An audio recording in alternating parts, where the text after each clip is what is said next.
नमस्कार दोस्तों, मेरा नाम पंकज गुप्ता और आप देख रहे हैं YouTube channel Pankaj Gupta classes. दोस्तों, आज की क्लास में हम लोग पढ़ने वाले हैं वैदिक काल और आर्यों का भारत आगमन। यानी आर्य लोग कौन थे, भारत किस तरीके से आए, उनके विषय में हमें कहाँ से जानकारी प्राप्त होती है, इन सब चीज़ों के विषय में आज हम लोग इस क्लास में चर्चा करेंगे। दोस्तों, तो शुरू करते हैं आज की क्लास, वैदिक काल एवं आर्यों का भारत आगमन। तो दोस्तों, सबसे पहली बात यह आती है कि वैदिक काल का मतलब क्या है, वैदिक काल कहते किसे हैं। तो मैं आप लोगों को बता दूं, 1500 बीसी से लेकर 1000 बीसी के बीच का जो काल है, उस काल को हम लोग बोलते हैं वैदिक काल।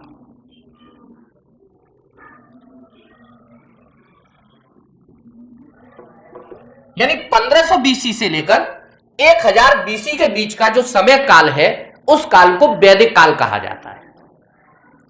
दोस्तों, ये वो समय है जिसमें आर्यों का भारत आगमन हुआ और उन्होंने इस समय में सिंधु और उसकी 5 सहायक नदियों पर अपना अधिकार स्थापित करके इस क्षेत्र में वैदिक संस्कृति की स्थापना की। और इसी वजह से इस समय काल को हम लोग बोलते हैं वैदिक काल। सिंधु और उसकी 5 जो सहायक नदियां हैं दोस्तों, प्राचीन भारत के इतिहास में उनका नाम किसी दूसरे नाम से उल्लेखित मिलता है, जिनमें सबसे फर्स्ट आती है झेलम। जो झेलम नदी है, उसका प्राचीन भारत के इतिहास में नाम वितस्या प्राप्त होता है। दूसरा चिनाब,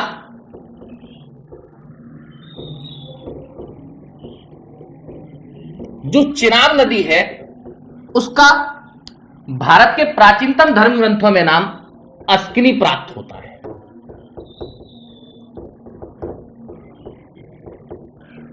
तीसरी जो महत्वपूर्ण नदी थी सिंधु की, वो थी रावी। दोस्तों, ये जो रावी नदी थी, इसका प्राचीन धर्म ग्रंथों में नाम परसुड़ी के नाम से मिलता है।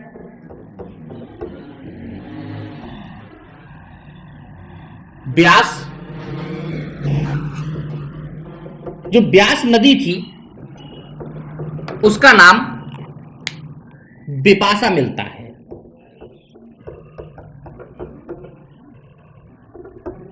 और जो अंतिम महत्वपूर्ण नदी है सिंधु की, जिसका नाम है सतलज।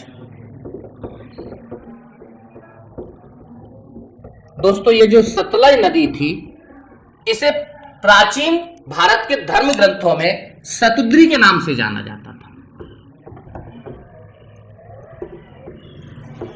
तो मैं आप लोगों को बता दूं, वैदिक काल 1500 बीसी से लेकर 1000 बीसी के बीच का माना जाता है।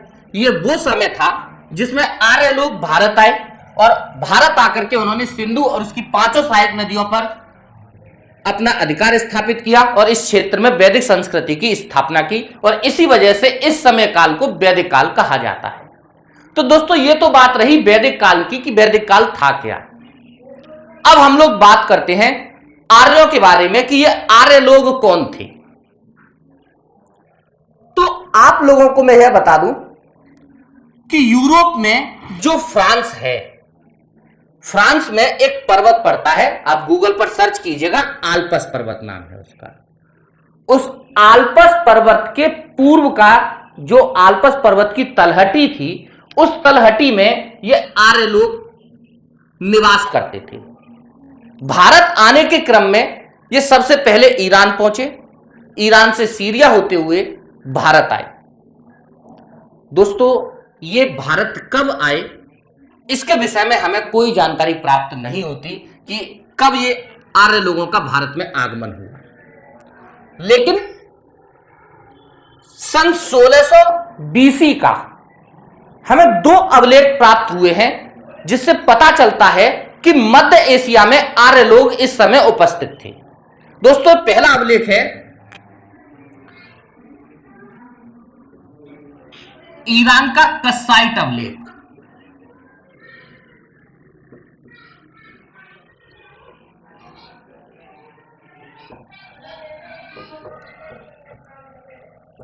और दूसरा अभिलेख है सीरिया का मितन्नी अभिलेख।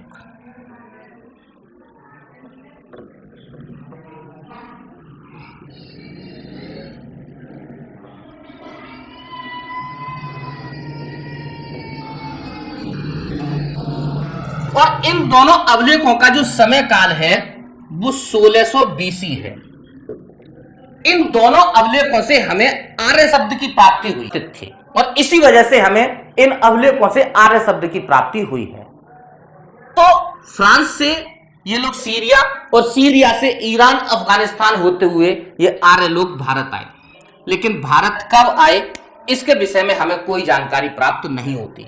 इन अभिलेखों के आधार पर इतिहासकार ये मानते हैं कि जो आर्य लोग थे ये 1500 BC के आसपास भारत आए होंगे। दोस्तों, भारत में इन आर्यों के विषय में जानकारी हमें कहां से मिलती है? तो इन आर्यों के विषय में हमें जो जानकारी है वो भारत का सबसे प्राचीनतम धर्म ग्रंथ ऋग्वेद से मिलती है। दोस्तों, सबसे ज्यादा जो हमें आर्यों के विषय में जानकारी मिलती है वो ऋग्वेद से मिलती है और ऋग्वेद में 36 बार आर्य शब्द का प्रयोग किया गया है। तो आर्यों के विषय में भारत में जो हमें जानकारी प्राप्त होती है वो ऋग्वेद से होती है। ऋग्वेद आप सब लोगों को पता है भारत का सबसे प्राचीनतम धर्म ग्रंथ है। दोस्तों, ऋग्वेद का एक समकालीन ग्रंथ और है, वह जिंद अवेस्ता। उसे ऋग्वेद का समकालीन माना जाता है और इसकी जो रचना थी वो जराथुस्त्र ने की थी। यह भी क्वेश्चन कई बार पूछा जा चुका है। तो ऋग्वेद का जो समकालीन ग्रंथ है वो था जिंद अवेस्ता।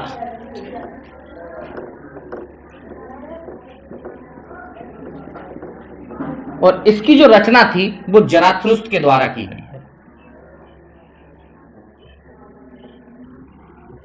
तो दोस्तों, हमको ये तो पता चल गया कि आर्य लोग कौन थे, यानी आर्य लोग भूमध्य सागरीय निवासी थे। भूमध्य सागर से सीरिया, ईरान, अफगानिस्तान होते हुए ये भारत आए और 1500 BC के आसपास ये आर्य लोग भारत आए थे। दोस्तों, ये जो आर्य लोग थे ये वास्तव में 5 कबीलों में बंट करके भारत आए थे। इन 5 कबीलों में जो मुख्य थे वो था यदु, पुरु, अनु, द्रोहा, अनु, पुरु, यदु, द्रोहा और दोस्तों एक और कोई कबीला था। इन 5 कबीलों में बंट करके ये आर्य लोग भारत आए थे। तो दोस्तों, इस तरीके से ये भारत आए। तो जब ये भारत आए तो उस समय भारत में स्वाभाविक सी बात थी, जो पश्चिमोत्तर भारत का क्षेत्र है, सिंधु नदी घाटी का जो क्षेत्र है, उस क्षेत्र में स्थानीय निवासी भी रहते थे। उन स्थानीय निवासियों के साथ इन आर्य लोगों का संघर्ष हुआ। दोस्तों, उन स्थानीय निवासियों को इन आर्य लोगों ने क्या किया, युद्ध में हरा करके या तो उनको मार दिया या फिर उनको अपना दास बना लिया। हम उन स्थानीय निवासियों को 2 भाग में बांट सकते हैं, एक को दास और दूसरे को दस्यु। जिन स्थानीय निवासियों को इन्होंने अपना गुलाम बना लिया, युद्ध में हरा करके, उनको इन्होंने दास कहा है। ऋग्वेद में दास शब्द उन लोगों के लिए प्राप्त होता है। और दोस्तों, दस्यु कौन थे? एक्चुअली में आर्य लोगों के जीवन में गाय का विशेष महत्व था और ये जो स्थानीय निवासी थे वो इन आर्य लोगों की गाय को चुरा ले जाते थे। उन लोगों को ऋग्वेद में दस्यु कहा गया है। दोस्तों, ऋग्वेद में दस्यु हत्या शब्द का बार बार प्रयोग किया गया है, जिससे पता चलता है कि इन आर्य लोगों ने व्यापक पैमाने पर दस्युओं की हत्या की। दोस्तों, दस्यु किनको कहा गया है? जो इन आर्य लोगों की गाय को चुरा ले जाते थे। और प्राचीन भारत के इतिहास में या भारत के प्राचीन धर्म ग्रंथों में गाय का जो नाम है वो हमें अघन्या मिलता है। तो दोस्तों ऋग्वेद में एक जगह शब्द इस्तेमाल किया गया है, आर्य शासक दिवोदास ने संबर को हराया। तो यहां पर जो संबर शब्द है वो यहां के स्थानीय निवासियों के लिए प्रयोग किया गया है, जिसको युद्ध में हराकर आर्य ने या तो अपना दास बना लिया या फिर उनकी हत्या कर दी। तो दोस्तों इन स्थानीय निवासियों को दास और दस्यु दो भागों में विभाजित करके हम लोग पढ़ सकते हैं।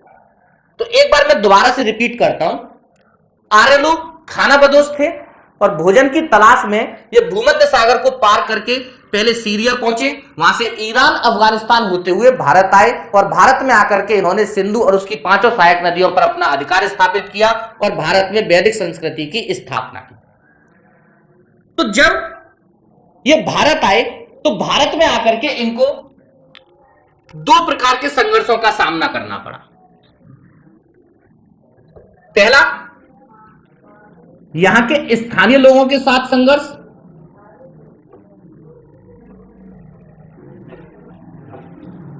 और दूसरा संघर्ष इनको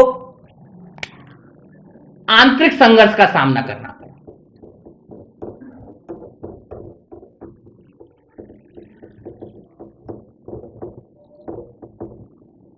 दोस्तों कैसे पता चलता है कि आर्य लोगों को भी आंतरिक संघर्ष का सामना करना पड़ा, आपसी फूट का सामना करना पड़ा? तो मैंने अभी आपको यह बताया कि ये जो आर्य लोग थे ये 5 कबीलों में बंट करके भारत आए थे, जिनमें यदु, पुरु, अनु,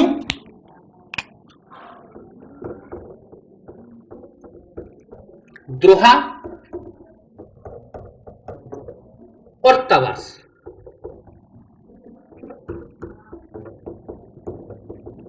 ये 5 कबीलों में बंट करके भारत आए थे। तो दोस्तों जब आप ऋग्वेद को पढ़ोगे तो ऋग्वेद में एक युद्ध का उल्लेख मिलता है जो उसके 7वें मंडल में किया गया है। आप लोगों को मैं पहले ही बता चुका हूं कि ऋग्वेद का दूसरे से लेकर 7वां मंडल सबसे प्राचीन माना जाता है। तो इस 7वें मंडल में एक युद्ध का वर्णन किया गया है जिसे हम लोग दशराग युद्ध कहते हैं।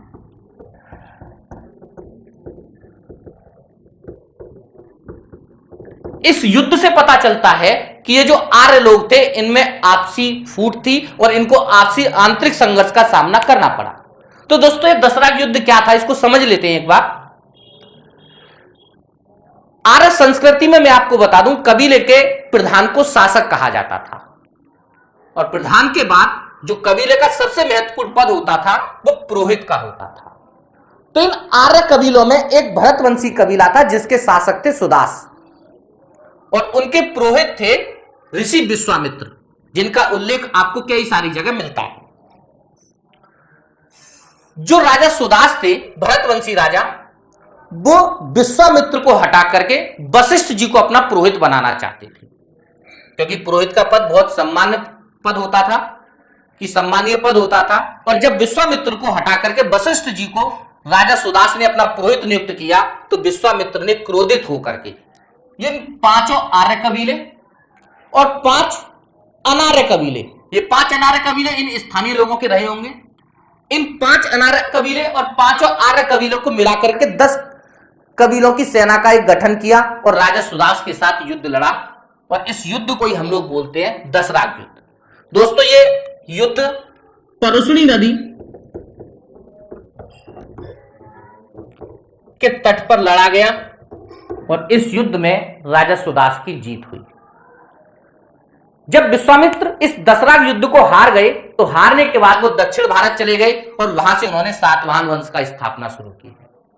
तो दोस्तों सातवाहन वंश को बाद में पढ़ेंगे, अभी हम लोग आर्यों के विषय में ही पढ़ रहे हैं, क्योंकि इन सभी कबीलों में भरतवंशी राजा सुदास की जीत हुई और इस तरीके से सिंधु घाटी जो सिंधु नदी थी, इस सिंधु नदी के आसपास के क्षेत्र में केंद्रीय सत्ता की स्थापना हुई और भरतवंशी कबीला इनमें सबसे श्रेष्ठ बन गया। बाद में इन भरतवंशियों ने क्या किया, इस यदुवंशियों के साथ वैवाहिक संबंध स्थापित किए और इनके वैवाहिक संबंध से जो नए कबीले की नींव पड़ी वो कुरुवंश था। तो जो कुरुवंश था वो भरतवंश और यदु वंश के साथ वैवाहिक संबंध बनने के बाद बना है। तो इस तरीके से दोस्तों कुरु वंश की जन्म हुआ है, जिसको अभी आप उत्तर वैदिक काल में पढ़ेंगे। तो इस तरीके से दोस्तों इन आर्य लोगों ने भारत में वैदिक संस्कृति की स्थापना की। नेक्स्ट क्लास में हम लोग इन आर्यों के समाज के विषय में जानकारी लेंगे, इनकी राजनीतिक संगठन किस तरीके था और ये वैदिक संस्कृति क्या थी, इसके विषय में हम लोग पढ़ेंगे। तब तक दोस्तों मुझे आज्ञा दें। Thank you.